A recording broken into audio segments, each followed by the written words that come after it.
Hi everyone, it's Graham again and welcome back to my channel. So today, as you can see, I have a pile of books. These are books that I need to finish before the end of the year, before the end of 2021. These are all on my Goodreads and I'm currently reading these. I have been reading some of these for quite some time. So yeah, without much further ado, let's dive in. So the first one I have on the pile is The Good Immigrant, edited by Nikesh Shukla. This is a collection of short non-fiction stories about living life as a member of black and ethnic minorities in Britain.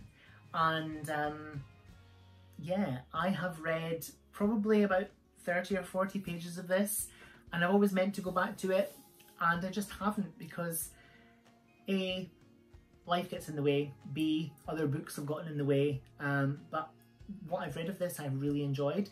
I first heard about this on the Book Club Live, which was on Sky Arts, and that was series 1, and it was the series that we had the lovely Simon Savage, and he was on the Book Club Live discussing books that he had read and enjoyed, and I think this was either discussed or mentioned by him or one of the visiting book clubs that was on, and I immediately had to buy it and read a short amount of it and then stopped. So I need to finish this by the end of the year. So yes, there we go. That's the first one. The second one I have is a collection of scary stories. This is Alfred Hitchcock, Stories to Stay Awake By. Again, I have read that many. You can probably just see the bookmark. I was supposed to read one of these every night until I'd finished the book. That didn't work. I think I started this possibly at the beginning of 2021 and we're nearly into October and I haven't made any headway with it. So I need to finish this. It's not that it was bad, it's just that, yeah, other books got in the way and life and work and just, yeah. So I need to get back to this because this was really very enjoyable. A tad dated maybe, but enjoyable nonetheless. So the next one is this gorgeous book here, and this is Strong Poison by Dorothy L. Sayers. Now, I was recommended to read this by the lovely Lil over at Lil's Vintage World.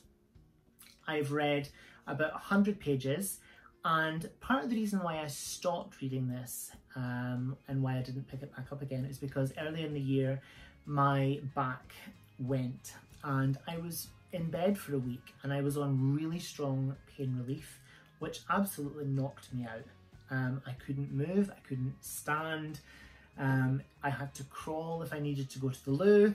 It wasn't glamorous, put it that way. So I got about 100 and something pages in and I was really enjoying this. It was so good, but I just didn't get back to it and I need to because I really enjoyed this. This is my first experience of Dorothy L. Sayers. I was advised to read this because it's the first appearance of Harriet Vane, who is meant to be the sort of fictional equivalent of the author of the book, much like Ariadne Oliver with Agatha Christie in the Poirot novels. But yeah, I really was enjoying this and need to get back to it. A great little murder mystery. So the next one I know I definitely will finish because this is my daily read for 2021 and it is Poem for the Day, and this is volume 1, and this is edited by, it says on the front Wendy, but that's a foreword by. So it's edited by Nicolas, Albery, and some of the poems in here I have really enjoyed. There are a lot by a certain poem called Gerard Manley Hopkins, and I'm not overly enthralled by his poetry, I must admit, but there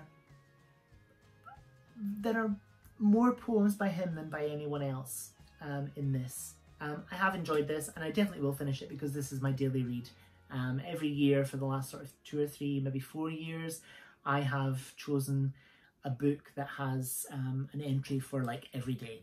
And this is 2021's, so I know I will definitely finish this.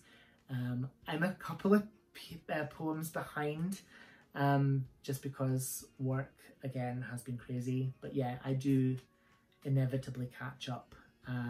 It's coming to the end of September, so I usually start a new month and I've finished the previous, so I start fresh, and I'm only usually ever like a couple of days behind. But yeah, I will finish this, definitely. So the next two are chunkers, and I am listening to both of these on Audible. The one I'm about to show you, I have been listening to on Audible for over a year, and I'm horrified by that. But yeah, I hope I will finish it. I'm about 50% of the way through the audiobook, and it is glorious. It's so beautifully written, it's so beautifully read by the narrator.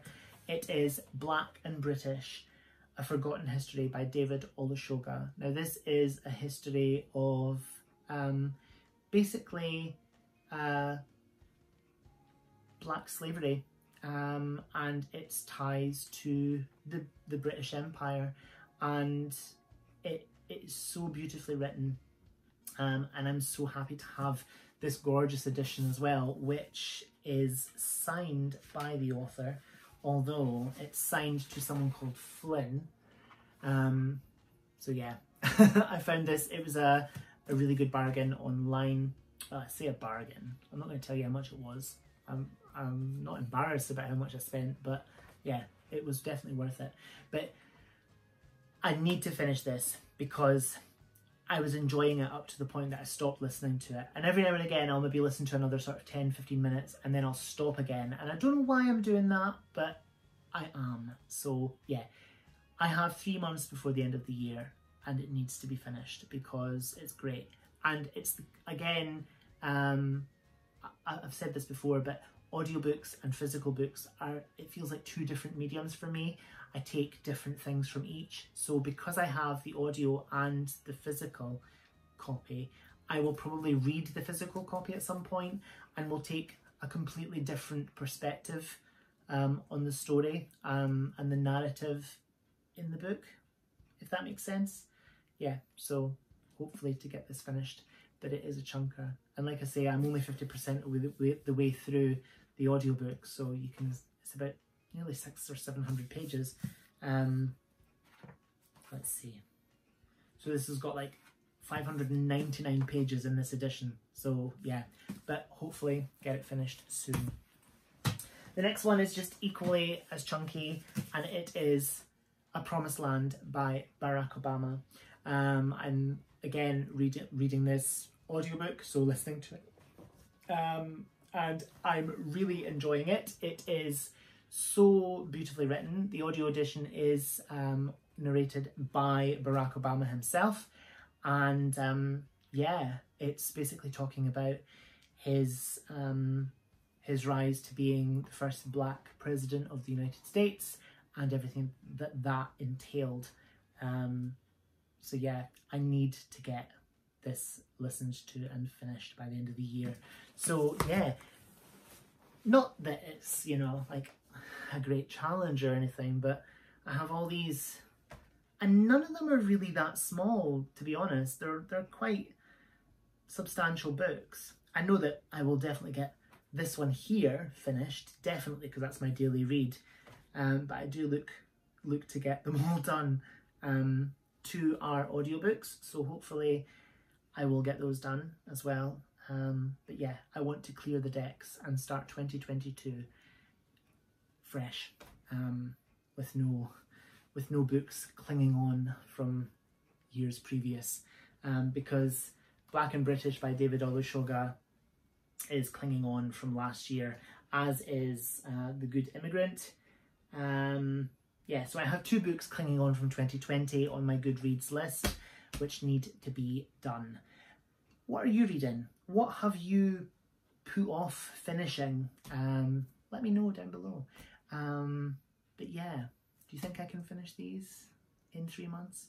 I'm fairly sure I can. know. Thank you so much for watching. Whatever you're doing, I hope you have so much fun doing it.